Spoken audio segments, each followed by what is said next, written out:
అందుకే మీరు క్లారిఫికేషన్ ఇవ్వాల్సింది కోరుతున్నాం. ఇంకోటి మొన్న మేము శనివారం గిరిజన అన్ని పార్టీల వరకు అఖిల పక్షం ఇక్కడ ఏర్పాటు చేయడం జరిగింది.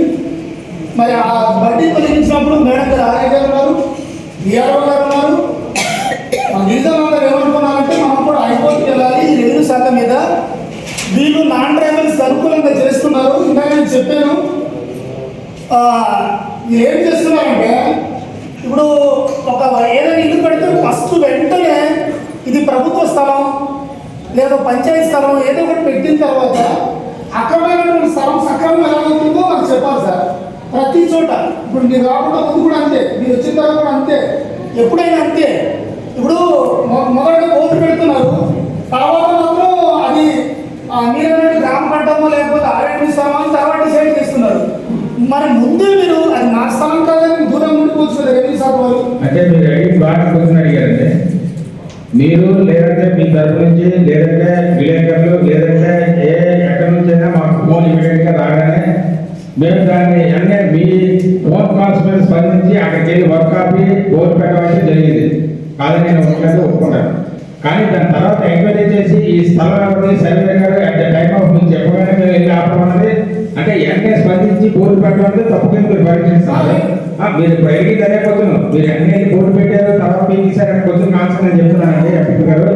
నేను ఏంటంటే మీరు వెంటనే మీరు కానీ మన ఒప్పుపేటలో ఉన్న జనం కానీ ఎవరైనా తహసీల్దార్ గారిని డైరెక్ట్గా ఫోన్ రాగానే నేను ఆర్ఐ గారు వెళ్ళి ఇమీడియట్ గా కాపాడే వర్క్ వెళ్ళి బోర్డు పెట్టండి, బోర్డు పెట్టకపోతే మళ్ళీ కంటిన్యూ చేస్తారని ఉద్దేశంతో పెట్టించడం అయితే జరిగింది. అది పొరపాటు చేశాను నేను. అంటే ఈసారి మీరు ఎవరు ఫోన్ చేసినా జరుగుతున్న ఇష్యూ ఏంటంటే మీ ఆఫీస్ నుంచే అవతల వ్యక్తులకి ఎవరైతే అక్రమ నిర్మాణం చేసినా వాళ్ళకి మీరే గైడ్ చేస్తున్నట్టు తెలుస్తుంది. అంటే మీరే గైడ్ చేసి ఇప్పుడు మొన్ననే చూడండి మన ఐటీడీఏ పిఓ గారు వచ్చారు, ఐటీడీఏ పిఓ గారు కూడా గ్రామ తీర్మానం ఇచ్చారు. ఇలా ఇవ్వకూడదు కదా, వాళ్ళు చెప్తున్నారు అంటే మాకు తెలుసు. అందరూ చూడండి, మీరు గూగుల్ చేయండి. అంటే మీరు చెప్పిన పిటిషన్ మీద 10 సార్లు ఎంక్వైరీ అంటే 10 సార్లు అదే ఫిర్యాదు మాటిమాటికి రావడం వల్ల నా జ్యూరిడిక్షన్లో ఉన్నది నేను జేసీ మేడం గారికి మన పిఓ గారికి అది జేసీ మాకు మన పిఓ గారు మేడం గారు ఇక్కడ సిచ్యువేషన్ ఉంది ఇక్కడ డీల్ చేయలేకపోతున్నానంటే మేడం గారు వచ్చి చూశారు, వెరిఫై చేశారు, ఎంక్వైరీ చేసుకున్నారు. ఇది తహసీల్దార్ గారు ఇది మీకు కానప్పుడు మీరు ఎందుకు అంటున్నారు లోపలికి, ఇది గ్రామ కంట్రోల్. సో గ్రామ కంట్రోల్ కాబట్టి ఎంపీడీఓ గారికి ఎంటర్ చేయండి. ఇది ఆర్ఎంపీ కాబట్టి ఆర్ఎంపీ ఎంటర్ చేయండి.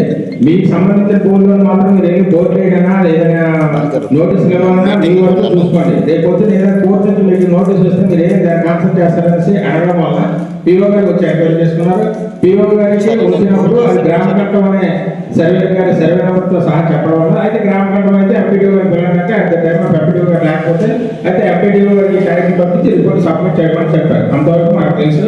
మరి పిఓ గారు రావడం అన్నది మాకు ఎంక్వైరీ అనేది మేడం గారే డైరెక్ట్ చేశారు. అది అదే సార్. ఇప్పుడు ఇక్కడ ఆల్రెడీ తెలుసు, పాత పంచాయతీ ఆఫీస్ ఎదురుగా ఒక గిరిజన కుర్రోడు ప్రశాంత్ బడ్డేసుకున్నారు, తీసారు, అది కంచేసారు. మరి దాని సంగతి ఏదో తీర్చండి.